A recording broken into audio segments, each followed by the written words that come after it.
কালজয়ী এই গানের কথাগুলো লিখেছেন আব্দুস সাত্তার। স্থানীয়রা তাকে সাত্তার পাগলা নামে ডাকেন। এবার কোরবানি ঈদে রায়হান রাফি নির্মিত এবং শাকিব খান ও সাবিলা নূর অভিনীত তাণ্ডব সিনেমায় বেশ আলোচনায় এসেছে এই গানটি। লিচুর বাগানে গানটি ইতিমধ্যে শ্রোতা মহলে বেশ প্রশংসিত হয়েছে। গীতিকার হিসেবে সাত্তার পাগলার নামের পাশাপাশি আরো ৩ জনের নাম যুক্ত করা হয়েছে গানটিতে। এদের মধ্যে রয়েছেন প্রীতম হাসান, মেহেদি আনসারি ও ইনামুল তাসিম, কারণ তারা ৩ জন গানটির কথায় কিছু সংযোজন বিয়োজন যোগ করেছেন। তবে গানটি প্রকাশ হওয়ায় খুশি তার পরিবারের লোকজন সহ এলাকার সাধারণ মানুষ। আমার বাবার এই যে লিচুর বাগানের গানটা তাণ্ডব সিনেমার মধ্যে দিছে, প্রীতম হাসানের পক্ষ থেকে লোক পাঠাইছে বাড়িতে। প্রথম আমার মার কাছ থেকে অনুমতি নিছে, নাম্বার নিছে, আমার বড় বোনের নাম্বার নিছে। আমাদের সাথে ফোনে কথা কইছে যে আপনারা যদি অনুমতি দেন আপনার বাবার গান আমরা অন্যজনরে দিয়ে গাওয়াবো। আমরা বলছি ঠিক আছে গাওয়ান, কিন্তু আমার বাবার নাম জায়গাতে অন্য করে নাম বসাইন না। নাম তো হেরা দিছে না, কিন্তু আমার বাবার নামই হয়েছে। অনেকেই কইতাছে গান এটা আমার বাবারই না। এই কথাটা শুনে আমরা কষ্ট পাইতেছি। 50 বছর ধরে শুনতেছি আমার বাবার গান, আমার বাবার মুখের গান, বান্দা আমার বাবার নাম। অন্য কারো গান তো আমার বাবা এরকম করে কইছে না, বানাইছেও না। নেত্রকোনা জেলার বারহাট্টা সিংধা ইউনিয়নের নুরুল্লার চর গ্রামের বাসিন্দা সাত্তার পাগলা হাওড়ের ঘাটু গান গেয়েই কেটেছে তার সময়। মোহনগঞ্জের লোকাল ট্রেনেও গাইতে দেখা গিয়েছে এই গান পাগল মানুষটিকে। 97 বছর বয়সে 2014 সালে বিনা চিকিৎসায় শেষ নিঃশ্বাস ত্যাগ করেন তিনি। আমার আব্বার অনেক আশা আকাঙ্ক্ষা আছিল যে টিভিতে গান গাইব, সবাই দেখব, ওনা অনেক আনন্দিত থাকবো। বেশি দিন বাঁচতে পারে নাই, অসুস্থ মারা গেছে। এখন আপনারা যখন সহযোগিতা করতেছ আমরা বিরাট আনন্দ হইছি। তাহলে আপনারা দয়া করে গানটি সব দিয়ে আমার আব্বার চালু করেন। বর্তমান 72 বছর বয়সী সাত্তারের স্ত্রী একমাত্র সম্বল স্বামীর রেখে যাওয়া 22% জমিতে টিনের বাড়ি, 3 মেয়ে এবং 2 ছেলে নিয়ে বেশ কষ্টে জীবনযাপন করছেন। থাকার একমাত্র ঘরটি ভেঙে পড়ল, সহযোগিতা করার কেউ নেই।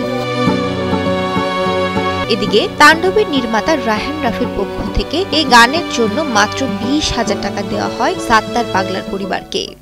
লালচাপুরের তাহলে গানের মধ্যে তো লালচাপুরের ঠিকানা দিল, নাম দিল না, বানছে এদের এনআইসে তো অনেক দিন হয়েছে, সংগ্রামে পরি দিয়ে এনআইসে।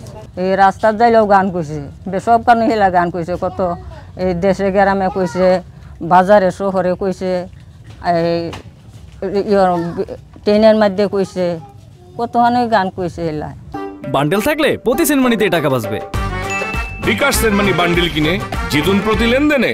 বলে আসেন তো পাগল বেশে, এলারে কেউ দাম দিছে না বেশি একটা, বুঝছো না? এবার অভাবের সংসার আছেন, গান গাইয়া জীবন লুড়াইছে, হইলে টেহা হয়েছে না সে গান কইলে।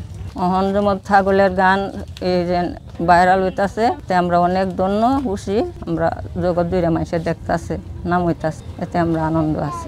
সাত্তার পাগলার জন্ম নেত্রকোনা জেলার পূর্ব ধলা থানার লালচানপুর গ্রামে, সেখানেই বেড়ে ওঠা। 71-এর পর পুরো পরিবার নিয়ে পাশের উপজেলা বারহাট্টার নুরুল্লাচর গ্রামে বসতি করেন। আমৃত্যু সেখানেই বাস করছেন তিনি। সাত্তার পাগলার সমাধি ও স্মৃতিচিহ্ন সরকারিভাবে সংরক্ষণের দাবি জানিয়েছেন স্থানীয়রা। আমার নিজের হাতে লেখা যে লিচুর বাগানের যে গানটা, যে সাত্তার ভাইয়ের ইয়েটা, ওটা আমার পানুলবিতা আমার নিজের হাতে লেখা। এটা আমি সাত্তার ভাইয়ের ইয়ে থেকে আমি সংকলন করা আর কি। তো এই বিষয়ে নিয়ে কোনো দোয়াশার কিছু নাই। এটা সম্পূর্ণভাবে এটা স্রষ্টা হতেন সাত্তার পাগলা, কে দিল পিড়িতে বেড়া লিচুর বাগানে। আর ওনার সৃষ্টিকর্মগুলো মূলত নতুন প্রজন্ম যারা আছে সারা দেশে ছড়িয়ে দিবেন। আর ওনার পারিবারিকভাবে যা আর্থিক দুর্দশা আছে এই বিষয়টা নিয়ে আমাদের একটু খেয়াল রাখা উচিত। ওনার কবরটা, পাশাপাশি ওনার পরিবারের যে আর্থিক সচ্ছলতা পায় এই বিষয়টা নিয়ে একটু আপনাদের সহযোগিতা চাই। ওনা যে কিন্তু অটোমেটিক গান আমার নিয়ে বানাই আছে। আমার নিয়ে আমার নাম মোহাম্মদ মৌলা মিয়া, আমি কুরাব আলী। ওনার সিলাইছিলেন যখন বন্ধু ছিলেন 1 বছর যাবৎ, তখন এই গান দিয়া শিকার দেখতে গিয়া গান রচনা করেছে।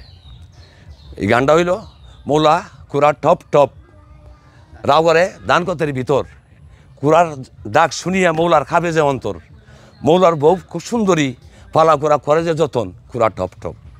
এই কুরা সারা ধরা করিয়া মৌলায় এই জঙ্গলি কুরা লইয়া যায় হেই খান্দার আর সুরেশ্বর কুড়া টপ টপ। নেত্রকোনা থেকে আলামিন সালমানের পাঠানো তথ্য চিত্রে ডেস্ক রিপোর্ট শ্রেয়া রায়, কালের কণ্ঠ।